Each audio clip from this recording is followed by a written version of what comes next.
اب پہلے اجلاس میں ہم نے اپنے ایک مہمان مکرم مولانا نصیر احمد قمر صاحب کی تقریر سنی ہے، تو اس دوسرے اجلاس میں بھی ہمارے ایک بہت ہی معزز بزرگ محترم مولانا مبارک احمد نذیر صاحب مربی سلسلہ کینیڈا کی تقریر ہے، اور آپ کی تقریر بھی بہت ہی اہم موضوع پہ ہے۔ یہ ایک ایسا موضوع ہے جو کبھی بھی پرانا نہیں ہوتا اور کبھی بھی پرانا نہیں ہوگا، یا ہم کہہ سکتے ہیں کہ یہ ایسا ضروری موضوع ہے کہ جس کی ضرورت ہم ہر نسل میں اور ہر زمانے میں محسوس کرتے ہیں۔ اور آپ کی تقریر کا عنوان ہے تربیت اولاد میں مشکلات اور ان کا حل۔ تو میں درخواست کروں گا منتظمین سے کہ وہ رابطہ بحال کرے، کیونکہ محترم مولانا صاحب کینیڈا سے ہمارے اس جلسہ سالانہ سے مخاطب ہوں گے۔ میں آپ کی خدمت میں درخواست کرتا ہوں کہ اپنے ارشادات سے نوازیں ہمیں۔ تربیت اولاد میں مشکلات اور ان کا حل۔ آپ کی تقریر اردو میں ہوگی اور انشاءاللہ اس کا ترجمہ جو ہے وہ ساتھ ساتھ انگریزی اور جرمن زبان میں پیش کیا جائے گا۔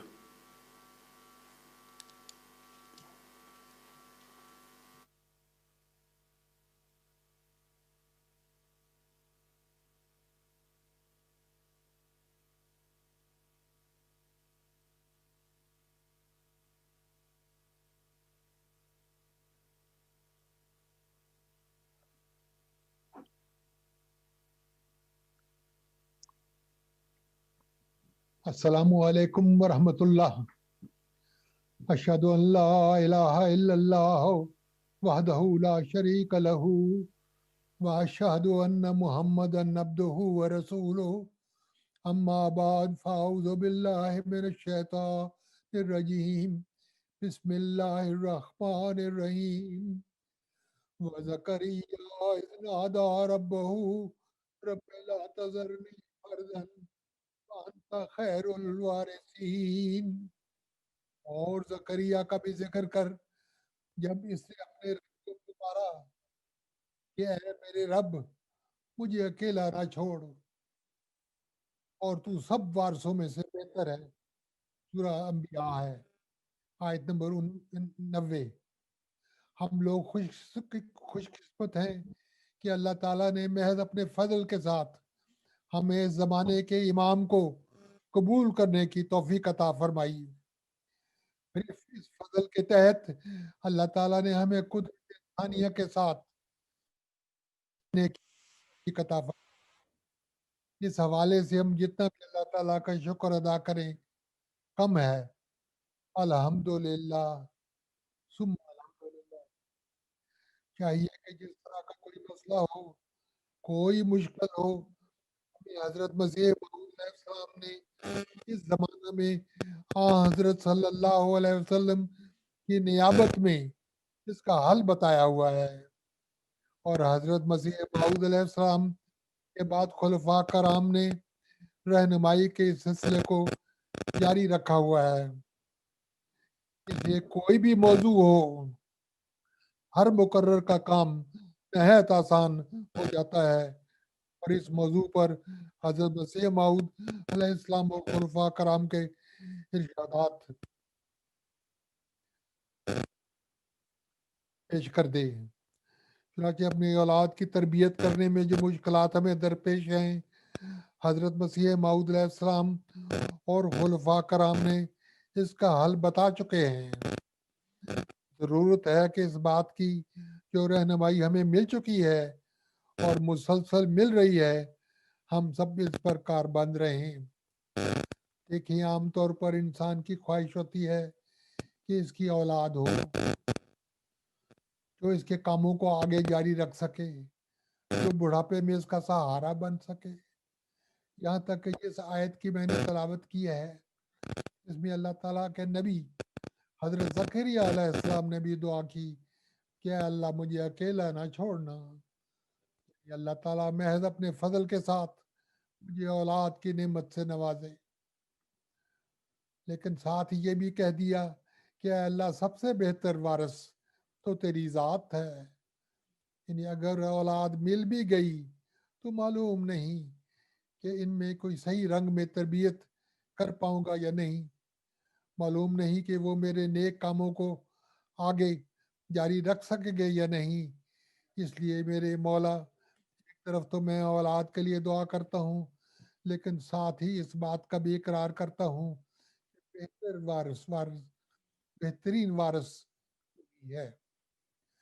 آج جس معاشرہ میں سے ہم گزر رہے ہیں، اس معاشرے میں اپنی اولاد کی تربیت کرنا ایک بہت بڑا چیلنج ہے۔ ہر طرح کی بے حیائی اس معاشرے میں پائی جاتی ہے۔ انٹرنیٹ کے ذریعے بے حیائی کا داخلہ ہمارے گھروں میں نہایت آسان۔ ہر مغربی ملک میں اس طرح کے ڈرگز کو لیگلائز کیا جا رہا ہے۔ ہم جنس پرستی، آزادی ضمیر کے تحت طرح طرح کے زہر اگلے جا رہے ہیں۔ جتنا بھی برائیوں کا ذکر انسانی تاریخ میں ملتا ہے، آج وہ سب کی سب اس سونامی کی طرح ہم پر حملہ آور ہیں۔ اگر ہم اپنے بچوں کے اچھے رنگ میں تربیت نہ کریں، اگر ہم ان کو اس طغیانی سے محفوظ نہ کریں، تو یہ طغیانی ہماری بچوں کی ہلاکت اور انسان کی ہلاکت کا موجب ہوگی۔ حضرت انس رضی اللہ تعالیٰ بیان کرتے ہیں کہ حضرت صلی اللہ علیہ وسلم نے فرمایا کہ بچوں کے ساتھ عزت سے پیش آؤ اور ان کی اچھی تربیت کرو۔ سوال ہے کہ ایسے حالات میں ہم اپنے بچوں کی تربیت کس طرح کر سکتے ہیں جب ہر طرف سے حملے ہو رہے ہیں، شیطانی طاقتیں اپنے زور پر ہیں؟ تو ہم اپنے بچوں کے ساتھ اپنے بچوں کو کیسے محفوظ رکھ سکتے ہیں؟ حضرت خلیفۃ المسیح خامس اید اللہ تعالیٰ بن نصر العزیز اس زمانہ میں تربیت اولاد کے حوالے سے فرماتے ہیں، اس بات میں کوئی شک نہیں کہ بچوں کی تربیت کوئی آسان کام نہیں، اور خاص طور پر اس زمانہ میں جب قدم قدم پر شیطان کی پیدا کی ہوئی دلچسپیاں مختلف رنگ میں ہر روز ہمارے سامنے آ رہی ہوں، تو یہ بہت مشکل کام ہے۔ لیکن اللہ تعالیٰ نے جب دعائیں اور طریق بتائے ہیں، تو اس کے لیے اگر ہم چاہیں تو خود بھی اپنے بچوں کو بھی شیطان کے حملوں سے بچا سکتے ہیں۔ لیکن اس کے لیے مسلسل دعاؤں اللہ تعالیٰ کی مدد اور محنت اور کوشش کی ضرورت ہے، ایک مسلسل جہاد کی ضرورت ہے۔ حقیقی مومن سے یہی توقع کی جاتی ہے کہ وہ اللہ تعالیٰ کے ساتھ جڑ کر اپنے آپ کو بھی اور اپنی اولاد کو بھی شیطان کے حملوں سے بچائے، نہ کہ مایوس ہو جائے یا تھک جائے یا خوف زدہ ہو کر منفی سوچوں کو اپنے اوپر طاری کر لے۔ خطبہ جمعہ بیان فرمودہ 14 جولائی 2017۔ پیارے حضور فرما رہے ہیں کہ کام تو مشکل ہے، لیکن دعاؤں کے ساتھ، مسلسل کوشش کے ساتھ، محنت کے ساتھ یہ کام کرنے کی طرف توجہ دینے کی ضرورت ہے۔ تو تربیت اولاد کے لیے سب سے پہلا اور ضروری قدم دعا ہے۔ اس حوالے سے حضرت مسیح موعود علیہ السلام فرماتے ہیں، ہدایت اور تربیت حقیقی خدا کا فعل ہے۔ ہدایت اور تربیت حقیقی خدا کا فعل ہے۔ وقت پیچھا کرنا اور ایک امر پر اصرار کو حد سے گزار دینا، یعنی بات بات پر بچوں کو روکنا، یہ ظاہر کرتا ہے کہ گویا ہم ہدایت کے مالک ہیں اور ہم اس کو اپنی مرضی کے مطابق ایک راہ پر لے آئیں گے۔ یہ ایک قسم کا شرک خفی ہے، یعنی چھپا ہوا شرک ہے۔ اس سے ہماری جماعت کو پرہیز کرنا چاہیے۔ ہم تو اپنے بچوں کے لیے دعا کرتے ہیں اور سرسری طور پر قواعد، آداب اور تعلیم کی پابندی کرواتے ہیں، بس اس سے زیادہ نہیں۔ پھر اپنا پورا بھروسہ اللہ تعالیٰ پر رکھتے ہیں۔ اگر کسی میں کوئی سعادت کا تخم ہوگا تو وقت پر سرسبز ہو جائے گا۔ یہ حوالہ ہے مرزا غلام احمد اپنی تحریروں کی روح سے، جلد نمبر 2، صفحہ 1060۔ یعنی اولاد کی نعمت سے تو اللہ تعالیٰ نے نوازا ہے، اب ان کی تربیت کے لیے بھی اللہ تعالیٰ کے آگے ہی ہاتھ پھیلانے کی ضرورت ہے۔ یہ نہیں کہ جب اولاد چاہی تھی تو اس وقت لمبی لمبی دعائیں کی جا رہی تھیں، لیکن جب اللہ تعالیٰ نے وہ دعائیں قبول کر لیں تو اب اولاد کی تربیت میں اپنے آپ کو سب کچھ سمجھ لیں۔ حضور فرماتے ہیں کہ اس طرح کا رویہ تو ایک قسم کا شرک ہے، اس سے بچنا چاہیے، اور تربیت اولاد میں سب سے زیادہ زور دعاؤں پر لگانا چاہیے۔ اس ضمن میں حضرت مسیح موعود علیہ السلام فرماتے ہیں، میری اپنی تو یہ حالت ہے کہ میری کوئی نماز ایسی نہیں ہے جس میں میں اپنے دوستوں، اولاد کے لیے، اپنی بیوی کے لیے دعا نہیں کرتا۔ ملفوظات، تو جب ہم تربیت اولاد کے بارے میں بات کرتے ہیں تو سب سے پہلا قدم دعا ہے۔ کیا ہم اپنے بچوں کے لیے دعا اور حقیقی رنگ میں دعا کر رہے ہیں؟ قرآن مجید میں اللہ تعالیٰ نے ہمیں کئی دعائیں سکھائی ہیں، ان میں سے تربیت اولاد کے حوالے سے ایک نہایت اہم دعا یہ ہے، یقولون ربنا هب لنا من ازواجنا وذریاتنا قرۃ اعین وجعلنا للمتقین اماما، اور وہ لوگ جو یہ کہتے ہیں کہ ہمارے رب اپنے جیون ساتھیوں اور اولاد سے آپ کو ٹھنڈک عطا کر ہمیں متقیوں کا امام بنا۔ سورہ فرقان آیت 75۔ بہت سارے والدین یہ غلطی ہوتی ہے کہ جب بچہ پیدا ہوتے ہیں تو ان کی تربیت کی طرف بالکل نظر نہیں ہوتی۔ جب بچے بڑے ہو کر ہاتھوں سے نکل جاتے ہیں تو پھر جماعت سے مدد مانگ رہے ہوتے ہیں، حضور انور کو دعاؤں کے لیے لکھنا شروع کر دیتے ہیں۔ ہمیں یاد رکھنا چاہیے کہ بچوں کی تربیت کا سلسلہ اس وقت شروع نہیں ہوتا جب بچے بڑے ہو جائیں اور خدا نخواستہ گمراہی کی طرف قدم اٹھانا شروع کر دیں، بلکہ یہ سلسلہ تو پیدائش سے پہلے ہی شروع ہو جاتا ہے۔ حضرت خلیفۃ المسیح اول فرماتے ہیں، میں نے اپنے ماں کے پیٹ میں قرآن مجید سنا، میں نے اپنی ماں کے پیٹ میں قرآن مجید سنا، پھر گود میں سنا، پھر ان سے ہی پڑھا۔ آیات نور صفحہ 8۔ یعنی تربیت اولاد کا سلسلہ تو ماں کے پیٹ سے شروع ہو جاتا ہے۔ پھر جب بچہ اس دنیا میں آتا ہے، اسی وقت اس بچے کی تربیت کو مد نظر رکھتے ہوئے والدین کو تربیت کی اہمیت یاد دلانے کے لیے بچوں کے کانوں میں آذان اور اقامت کہی جاتی ہے۔ حضرت خلیفۃ المسیح ثانی رضی اللہ تعالیٰ عنہ فرماتے ہیں، جب بچہ پیدا ہو اسی وقت اس کے کانوں میں آذان اور اقامت کہی جائے۔ اب بظاہر یہ بات عجیب معلوم ہوتی ہے کہ بچہ جو بولنا بھی نہیں جانتا، جو دوسروں کی زبان کو سمجھ نہیں سکتا، اس کے کان میں اذان کہی جا رہی ہے، لیکن علم النفس کے متحد موجودہ زمانے میں یہ حقیقت روشن ہو گئی ہے کہ بچے کے کان میں جو آوازیں پڑتی ہیں وہ اس پر نہایت گہرا اثر کرتی ہیں۔ اسلام نے آج سے 1400 سال قبل اس طرف توجہ دلائی اور پہلے ہی دن بچے کے کان میں اذان دینے کا حکم دے کر بتایا کہ بچے کی تربیت اس کی پیدائش کے ساتھ ہی شروع ہو جاتی ہے۔ تفسیر کبیر۔ تو معلوم ہوا کہ تربیت کا وقت پیدائش سے پہلے بھی اور پیدائش کے بعد ہی شروع ہو جاتا ہے۔ بچوں کی تربیت میں ایک نہایت اہم پہلو ہمارا ذاتی نمونہ ہے۔ بچوں کی تربیت میں ایک نہایت اہم پہلو ہمارا ذاتی نمونہ ہے۔ جب تک ہم خود تقوی پر قدم نہیں مارتے، ہم کیسے متقیوں کے امام بن سکتے ہیں؟ اگر ہم خود تقوی کی راہوں پر نہیں چل رہے، ہم اپنے بچوں کے لیے یہ کیسے امید رکھ سکتے ہیں کہ وہ متقی بنیں گے؟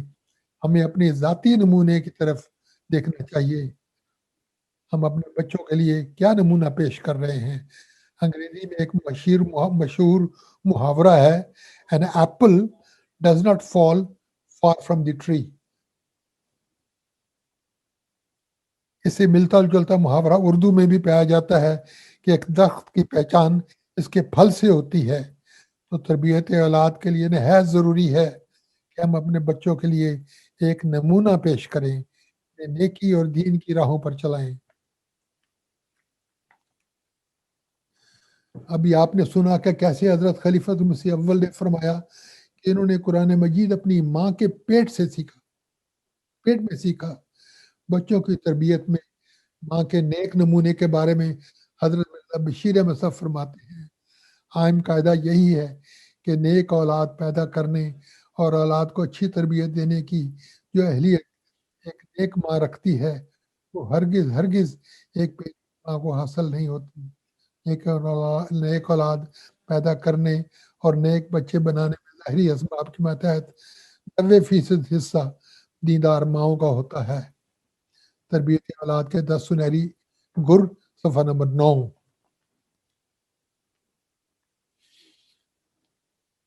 یہ نہ سوچا جائے کہ نیک نمونہ قائم کرنا صرف والدہ کی ذمہ داری ہے، بلکہ یہ ذمہ داری دونوں والدین پر عائد ہوتی ہے. حضرت مسیح موعود علیہ السلام فرماتے ہیں وہ کام کرو جو اولاد کے لیے بہترین نمونہ اور سبق ہو، اور اس کے لیے ضروری ہے کہ سب سے اول خود اپنی اصلاح کرو. اگر تم اعلیٰ درجے کے متقی اور پرہیزگار بن جاؤ گے اور خدا تعالیٰ کو راضی کر لو گے تو یقین کیا جاتا ہے کہ اللہ تعالیٰ تمہاری اولاد کے ساتھ بھی اچھا معاملہ کرے گا. ملفوظات جلد 8 صفحہ 110. جب ہم نیک نمونہ قائم کریں گے تو بچے بھی اس نیک نمونے پر عمل کرنے کی کوشش کریں گے. لیکن اگر ہم دنیا داری کی طرف راغب ہیں، اگر ہمارا ہر قدم دنیا کی طرف اٹھ رہا ہے تو پھر یہ توقع کرنا کہ ہمارے بچے دیندار ہوں گے ایک غلط توقع ہے.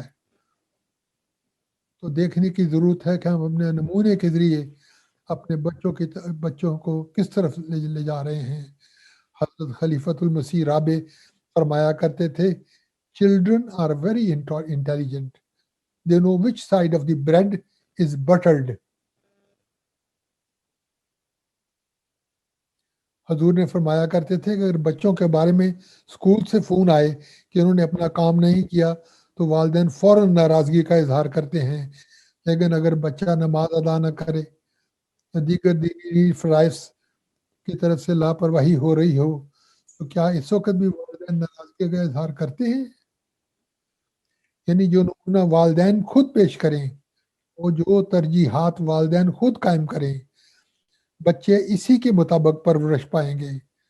آج اگر ہم اپنے ماحول پر غور کریں تو ہر طرف اعلیٰ تعلیم اور دولت کا شور مچا ہوا ہے. ہر ماں باپ کی خواہش ہے کہ ان کے بچے پڑھ لکھ جائیں، اچھی نوکری مل جائے، اچھا گھر مل جائے. اگر ہم بطور والدین ان چیزوں کو ترجیح دیں تو ظاہر بات ہے کہ ہماری نسلیں انہی چیزوں کے پیچھے دوڑیں گی. لیکن دیکھیں حضرت مسیح موعود علیہ السلام نے کن چیزوں کی ترجیح دی ہے. ایک دفعہ تعلیم الاسلام کے طلباء کو ایک مضمون دیا گیا کہ علم اور دولت کا مقابلہ کرو. صاحبزادہ حضرت مسلم موعود نے اس مضمون کے متعلق بہت سوچا لیکن فیصلہ نہ کر سکے. علم اور دولت میں سے کون سا اچھا ہے؟ کھانے پر جب حضرت مسیح موعود علیہ السلام بھی بیٹھے ہوئے تھے، آپ نے اپنے چھوٹے بھائی صاحبزادہ مرزا بشیر احمد صاحب سے باتوں باتوں میں پوچھا بشیر تم بچا سکتے ہو کہ علم اچھا ہے یا دولت؟ حضرت میاں بشیر میں سب تو خاموش رہے. البتہ خود حضور نے یہ بات سن کر فرمایا کہ بیٹا محمود توبہ کرو، نہ علم اچھا نہ دولت، خدا کا فضل اچھا ہے. سوان فضل عمر. جہاں تک والدین کا اپنے بچوں کے لیے نیک نمونہ قائم کرنے اور دینی ترجیحات قائم کرنے سے تعلق ہے تو میں اپنے ابا جان کا بھی ایک واقعہ سنا دیتا ہوں. میرے ابا جان مولانا نذیر مصعب علی اللہ تعالیٰ کے فضل کے ساتھ ایک مبلغ سلسلہ تھے اور لمبا عرصہ افریقہ میں خاص طور پر سرلیون میں خدمت کی توفیق پائی. اس زمانہ میں بہت لمبا سفر ہوتا تھا. انڈیا سے بحری جہاز پر سوار ہونا، پھر ٹرکوں پر صحرا کا سفر کرنا، کل وقت 2-3 مہینے لگ جاتے تھے. مجھے یاد ہے کہ ایک دفعہ جب ابا جان افریقہ جا رہے تھے تو میں اور میری امی جان بھی ساتھ تھیں. جب بحری جہاز پہ سوار ہوتے تھے تو پہلے ڈاکٹر معائنہ کرتے تھے آیا ہر مسافر لمبا سفر کے قابل ہے یا نہیں. میں اس وقت چھوٹا بچہ تھا، عمر 10-11 سال کی ہوگی اور میری طبیعت خراب تھی. پیشاب میں مجھے خون آتا تھا. جب ڈاکٹر نے معائنہ کیا تو کہنے لگا کہ یہ بچہ سفر کے قابل نہیں رہا. لہذا آپ لوگ اس جہاز پر نہیں جا سکتے۔ ابا جان کہنے لگے کہ اس بچے کو کچھ نہیں ہوگا، آپ ہمیں جہاز پر سوار ہونے دیں۔ لیکن ڈاکٹر مصر تھا اور کہنے لگا جہاز پر ہمارے پاس کوئی کولڈ اسٹوریج یعنی برف خانہ تو نہیں ہے، اگر یہ بچہ مر گیا تو اس کی لاش کو سمندر میں پھینکنا پڑے گا۔ امی جان پہلے سے پریشان تھی اور یہ بات سن کر ان کے آنسو جاری ہو گئے، لیکن میرے ابا جان کو اللہ تعالیٰ کی ذات پر اس قدر بھروسہ تھا اور دین کی خاطر قربانی کرنے جذبہ دیکھے۔ ابا جان ڈاکٹروں کو کہنے لگے اگر یہ بچہ مر گیا تو اسے سمندر میں پھینک دیا جائے، لاؤ جہاں دستخط کرنے ہیں میں کر دیتا ہوں۔ Where do I have to sign? If he dies, throw him into the sea. یہ بات سن کر والدہ رونے لگی، لیکن ابا جان نے آ کر والدہ سے کہا آمنہ دیکھنا مبارک کو کچھ نہیں ہوگا، اللہ تعالیٰ فضل کرے گا۔ کہاں وہ 7 دنوں کا بحری جہاز کا سفر جس کے بارے میں ڈاکٹر کہہ رہے تھے کہ یہ بچہ مر سکتا ہے، اور کہاں وہ اللہ تعالیٰ کا فضل کہ آج اس بات کو گزرے ہوئے 70 سال سے زیادہ عرصہ ہو گیا ہے اور وہ بحری جہاز کا سفر تو ختم ہو گیا، لیکن اللہ تعالیٰ کے فضلوں کی بارش ابھی تک جاری ہے۔ بتانے کا مقصد تھا کہ ہم نے بطور والدین اپنے بچوں کے لیے نمونہ قائم کرنا ہے، ترجیحات قائم کرنی ہے۔ ہم سب کو اپنے جائزے لینے کی ضرورت ہے، کیا ہم اپنی نسلوں کو، اپنے بچوں کو علم اور دولت کی طرف ترغیب دلا رہے ہیں یا ہم ان کو خدا کے فضلوں کے متلاشی بنا رہے ہیں؟ اس ضمن میں حضور انور اید اللہ تعالیٰ بن نسل عزیز آتے ہیں دین سیکھنا بھی ضروری ہے، یہ نہیں کہ باہر سے وقت نہیں ملا، دنیاوی پڑھائی میں مصروف تھے، دنیاوی کاموں میں مصروف ہیں، اس لیے نہ خود دین سکھانے کی طرف توجہ دی، نہ بچوں کے لیے کوئی انتظام کیا۔ عقائد سکھانا، دین سکھانا بہت ضروری ہے۔ خطبہ جمعہ 14 جولائی 2017۔ پھر تربیت اولاد کے لیے ضروری ہے کہ بچوں میں اعتماد پیدا کیا جائے، میں اچھے اخلاق پیدا کیے جائیں۔ اس حوالے سے حضرت نواب مبارکہ بیگم صاحبہ حضرت اماں جان کی تربیت اولاد کے بارے میں فرماتی ہیں کہ بچے پر ہمیشہ اور بہت پختہ اعتماد ظاہر کر کے اس کے والدین کے اعتبار کو شرم اور لاج ڈال دینا آپ کا بڑا اصول تربیت ہے۔ جھوٹ سے نفرت غیرت و غنا کا اول سبق ہوتا تھا۔ ہم لوگوں میں بھی آہستہ آہستہ یہی فرماتی رہی کہ بچے میں یہ عادت ڈالو کہ وہ کہنا مان لے، پھر بے شک بچپن کی شرارت آئے کوئی ڈر نہیں۔ حضرت ام المومنین ہمیشہ فرمایا کرتی تھی کہ میرے بچے جھوٹ نہیں بولتے، یہی اعتبار ہم کو جھوٹ سے بچاتا ہے بلکہ متنفر کرتا ہے۔ بچوں میں یہ اعتماد پیدا کرنے کی ایک مثال ہمیں حضرت مسیح موعود علیہ السلام کی زندگی سے ملتی ہے۔ حضرت سید فضل شاہ صاحب جو حضرت مسیح موعود علیہ السلام کے ایک مخلص صحابی تھے، بیان فرماتے ہیں کہ ایک دن حضرت مسیح موعود چوبارے کے ذہن میں بیٹھے تھے اور بادام آگے رکھے ہوئے تھے،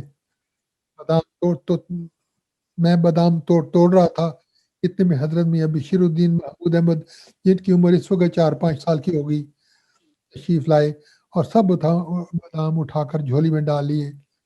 حضرت اقدس نے یہ دیکھ کر فرمایا کہ یہ میاں بہت اچھا ہے، زیادہ نہیں لے گا، صرف 1-2 لے گا،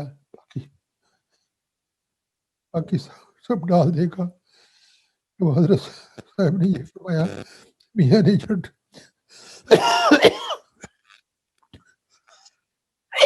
تو میاں نے جھٹ سب بادام میرے آگے رکھ دیے، جو بادام لے کر چلے گئے۔ سبحان فضل عمر، چھوٹی عمر سے ہی تربیت اولاد کا ایک ذریعہ یہ ہے کہ بچوں کو صحبت صالحین سے جوڑیں۔ حضرت مسلم موعود اپنے بچپن کا ذکر کرتے ہوئے فرماتے ہیں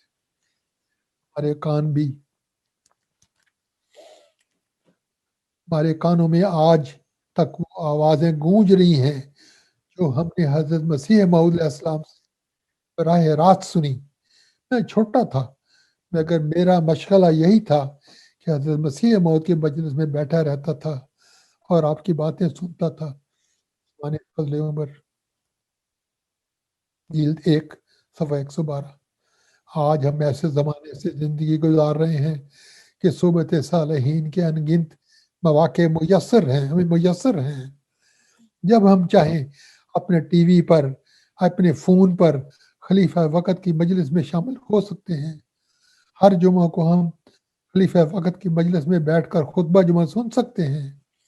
اپنے بچوں کو ہم MTA کے ذریعے حضور انور کے ساتھ ہونے والی کلاسوں میں شامل کر سکتے ہیں۔ ہم میں سے کتنے ہیں جو خود اس صحبت صالحین سے فائدہ اٹھا رہے ہیں؟ ہم میں سے کتنے ہیں کہ اپنے بچوں کو ان محفلوں سے مستفیض کر رہے ہیں؟ ہم میں سے کتنے ہیں جنہوں نے اپنے بچوں کو خلیفہ وقت کے ساتھ جوڑ دیا ہے؟ اس ضمن میں حضور انور اید اللہ تعالیٰ میں رسول عزیز فرماتے ہیں، اگر جماعت کی قدر نہیں کریں گے، اگر خلیفہ وقت کی باتوں پر کان نہیں دھریں گے، تو آہستہ آہستہ نہ صرف اپنے آپ کو خدا تعالیٰ کے فضلوں سے دور کر رہے ہوں گے، بلکہ اپنی نسلوں کو بھی دین سے دور کرتے چلے جائیں گے۔ بس غور کریں، سوچیں کہ اگر یہ دنیا آپ کو دین سے دور لے جا رہی ہے تو یہ انعام نہیں ہلاکت ہے، کہ اللہ تعالیٰ کے نعمتوں کا انکار ہے، کہ اللہ تعالیٰ کی نعمتوں کی بے قدری ہے۔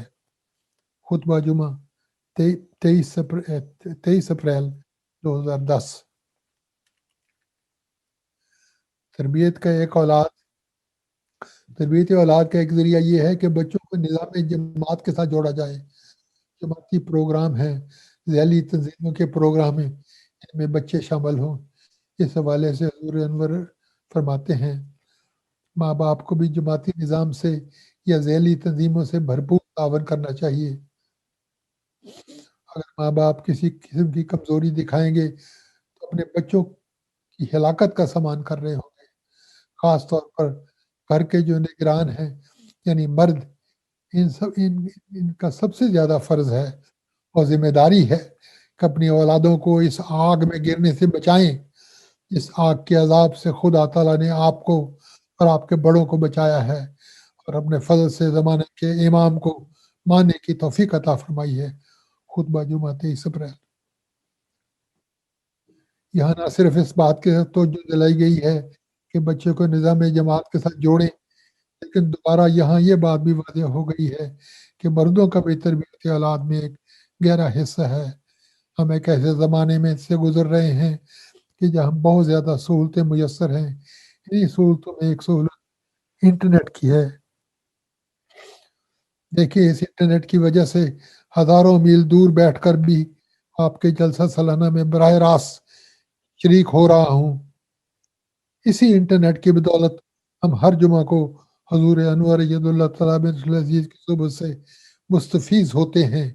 یہی انٹرنیٹ ہمیں ہر سال دنیا بھر کے جلسہ ہائے سالانہ میں شامل ہونے کا موقع دیتا ہے، لیکن اس انٹرنیٹ اور ٹیکنالوجی کے منفی پہلو پر بھی بچوں کو تربیت کے لیے ایک منفی پہلو کا مد نظر رکھنا اور اپنے بچوں کو اسے محفوظ رکھنا بہت ضروری ہے۔ والدین سمجھتے ہیں کہ بچوں کو فون یا کوئی ڈیوائس دے دیں، صرف بچے مصروف ہو جائیں گے اور والدین اپنا کام کر سکیں گے۔ اس لیے حضور انور فرماتے ہیں، اس لیے میں بار بار کہتا ہوں کہ والدین کو توجہ دلاتا ہوں کہ اپنے بچوں کے باہر کے ماحول پر بھی نظر رکھا کریں، اور گھر میں بھی بچوں کے جو پروگرام ہیں، جو ٹی وی پروگرام وہ دیکھتے ہیں یا انٹرنیٹ وغیرہ استعمال کرتے ہیں، ان پر بھی نظر رکھیں۔ خطبہ جمعہ 13 دسمبر 2013۔ عید فرمایا، پھر آج کل یہاں بچوں میں ایک بڑی بیماری ہے، ماں باپ سے مطالبہ ہوتا ہے کہ ہمیں موبائل لے کر دیں۔ 10 سال کی عمر کو پہنچتے ہیں تو موبائل ہمارے ہاتھ میں ہونا چاہیے۔ فون سے لوگ رابطہ کرتے ہیں اور پھر بچوں کو ورگلاتے ہیں، گندی عادتیں ڈالتے ہیں۔ ان کے لیے فون بھی نقصان دہ چیز ہے۔ بچوں کو ہوش نہیں ہوتی کہ انہی کی وجہ سے غلط کاموں میں پڑ جاتے ہیں، اس لیے اس سے بھی بچ کر رہیں۔ جرمنی میں حضور کا خطاب ہے، 16 ستمبر 2011۔ انٹرنیٹ استعمال پر کڑی نظر رکھنا ضروری ہے۔ ہمیں دیکھنا ہوگا کہ انٹرنیٹ ہمارے بچوں کی تربیت میں اچھا کردار ادا کر رہا ہے یا ایک منفی کردار ادا کر رہا ہے. اپنی تقریر کے شروع میں نے عرض کیا تھا کہ تربیت اولاد کے لیے سب سے پہلا اور ضروری قدم دعا ہے. پھر تربیت اولاد کے لیے چند دیگر طریق پیش کیے. آخر میں تربیت اولاد کے لیے عملی لحاظ سے سب سے زیادہ فائدہ مند اور سب سے زیادہ مؤثر طریقہ آپ کے سامنے رکھتا ہوں. حضرت صلی اللہ علیہ وسلم نے فرمایا کہ چھوٹی عمر سے ہی بچوں کو نماز کی عادت ڈالو، اور جب وہ 10-11 سال کے ہو جائیں تو اگر تھوڑی سختی بھی کرنی پڑے تو کرو. موجودہ حالات میں اگر مساجد اور نماز سینٹر بند ہیں تو گھر میں ہی باجماعت نماز ادا کی جائے. باجماعت اذان نماز کا تربیت کے ساتھ گہرا تعلق ہے. اس ضمن میں حضرت فرماتے ہیں، نماز باجماعت کی عادت ڈالو اور اپنے بچوں کو بھی اس کا پابند بناؤ، کیونکہ بچوں کو اخلاق کی عادات کی تشریح اور اصلاح کے لیے میرے نزدیک سب سے زیادہ ضروری امر نماز باجماعت ہی ہے. میں نے اپنا تجربہ میں نماز باجماعت سے بڑھ کر اور کوئی چیز نہیں ایسی مؤثر نہیں دیکھی. سب سے بڑھ کر نیکی کا اثر کرنے والی نماز باجماعت ہی ہے. نماز باجماعت کا پابند خواہ اپنی بدیوں میں ترقی کرتے کرتے ابلیس سے بھی آگے نکل جائے. نماز باجماعت کا پابند خواہ اپنی بدیوں میں ترقی کرتے کرتے ابلیس سے بھی آگے نکل جائے، پھر بھی میرے نزدیک اس کی اصلاح کا موقع حاصل نہیں. بڑا آدمی اگر خود نماز باجماعت نہیں پڑھتا وہ منافق ہے. اگر وہ لوگ جو اپنے بچوں کو نماز ادا کرنے کی عادت نہیں ڈالتے وہ ان کے خونی اور قاتل ہیں.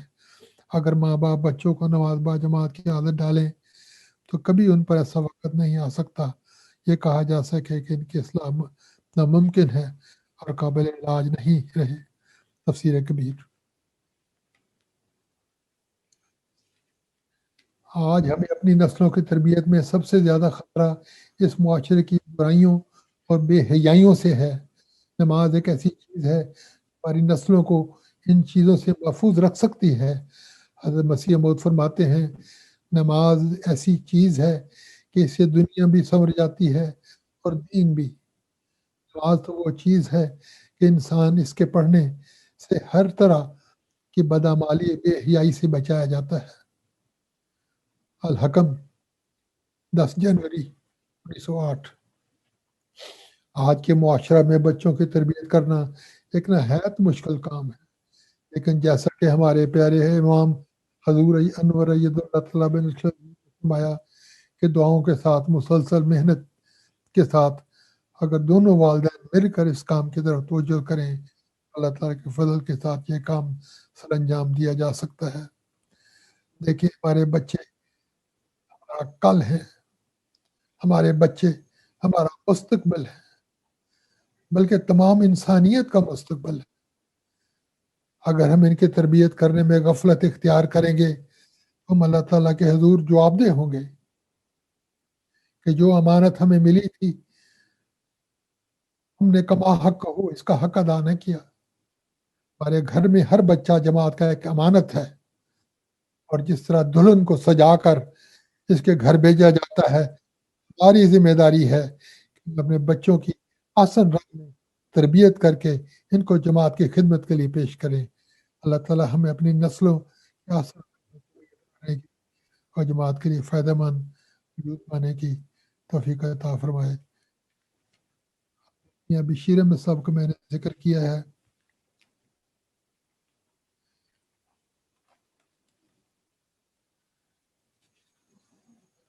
مجھے یاد ہے قادیان میں ربا میں حضرت میاں بشیر صاحب کا مرزا بشیر صاحب کا گھر مسجد مبارک کے بالکل سامنے تھا، اور جب حضور نکلتے تھے تو ہماری کوشش ہوتی تھی کہ جہاں حضور نے رائٹ فٹ رکھا ہے وہاں میں رائٹ فٹ کلر میں نظر آ جاتا تھا پاؤں، یا رائٹ فٹ رکھا وہاں رائٹ فٹ رکھا جو لیفٹ فٹ. مسجد میں جا کر لوگ تیزی سے بھاگتے تھے حضرت صاحب کے ساتھ کھڑے ہو کر نماز پڑھیں. مجھے یہ پسند نہیں تھا کہ دوڑ کر کیا جائے. اس لیے میں جب جاتا میں ایک دفعہ گیا تو میں نے ایک طرف کھڑے ہو کے نماز پڑھنی شروع کر دی. کیا دیکھتا ہوں کہ حضور جب بشیر احمد صاحب تشریف لائے ہیں میرے ساتھ کھڑے ہو کے نماز ادا کری. یہ اللہ تعالیٰ کا محض اللہ تعالیٰ کا فضل ہے. کہ اللہ تعالیٰ یہ